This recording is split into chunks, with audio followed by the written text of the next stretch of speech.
Bonjour à tous. Dans cette vidéo, nous allons débriefer les enregistrements fictifs d'une personne en situation de handicap chez son médecin. Avant toute chose, précisons que ces enregistrements ont été co-créés et validés par des personnes en situation de handicap intellectuel. Les deux situations représentent donc bien des réalités vécues. Commençons par la mauvaise situation.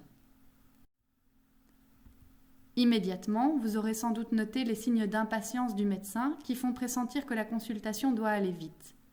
Sans être verbalement exprimée, l'impatience du médecin est très bien perceptible de par son attitude. C'est ce qu'on appelle généralement le non-verbal. Si vous doutez des capacités de compréhension des personnes en situation de handicap, sachez que le non-verbal est généralement très bien capté par ces personnes. À n'en pas douter, Monique a donc bien compris qu'il y a peu de temps disponible pour elle pour considérer son problème. L'interruption de la consultation sans un mot d'excuse vient ajouter à cette impression qu'on dérange ce médecin. Tout au long de la consultation, le regard du médecin est principalement porté sur son écran d'ordinateur, faisant paraître encore une fois que la personne n'est pas sa principale préoccupation du moment. Vous remarquerez ensuite que la première question est adressée directement à l'accompagnant de la personne. Ce fait est malheureusement bien souvent rapporté par les personnes en situation de handicap. On ne s'adresse pas à eux, parce que le handicap est source de stress pour le professionnel et ou que celui-ci estime que la personne est incapable de répondre correctement, il préfère généralement s'adresser à son accompagnant proche ou l'éducateur présent. On parle alors de la patiente à la troisième personne. Monique a mal au ventre. Monique est anxieuse, comme si elle était physiquement absente de la consultation. Quelles que soient là ou les raisons de cette négligence, elle renforce l'autostigmatisation de la personne. Un autre point est le manque d'écoute des plaintes rapportées par le patient et également le manque de considération de l'inquiétude de son accompagnant qui insiste. Les symptômes sont minimisés et banalisés, la parole de la patiente est même remise en doute.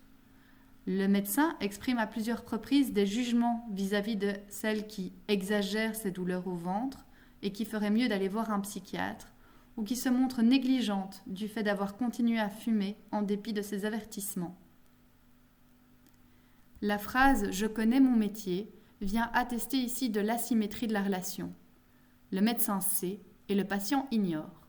L'utilisation d'un vocabulaire médical qui n'est pas explicité et n'est donc pas compréhensible ni pour le patient ni pour son accompagnant vient renforcer cette position supérieure du médecin. On dit que le médecin se montre directif. En fin de séance, une information lourde pour la patiente est amenée et ne reçoit encore une fois pas d'écoute et encore moins d'empathie de la part du médecin. Les conséquences de cette non-écoute sont un renforcement du handicap.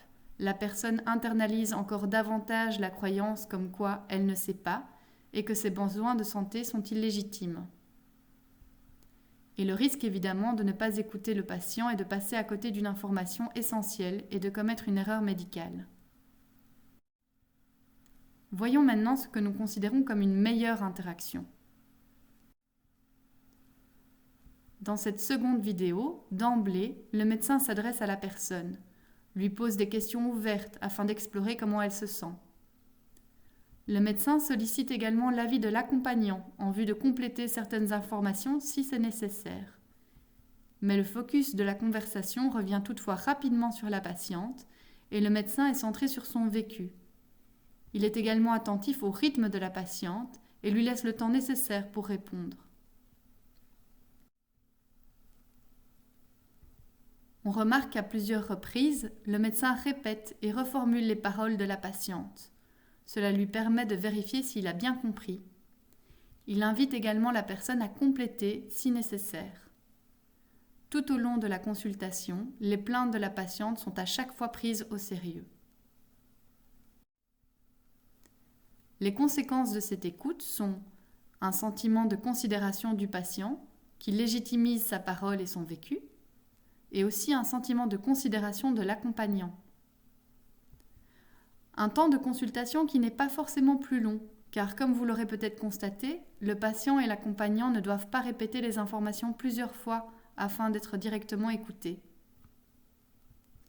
Et in fine, une diminution du risque d'erreur.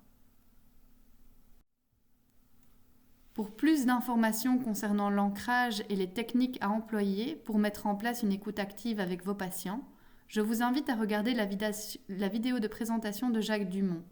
Cette vidéo est disponible sur la plateforme Willing Care. Merci pour votre écoute et à bientôt.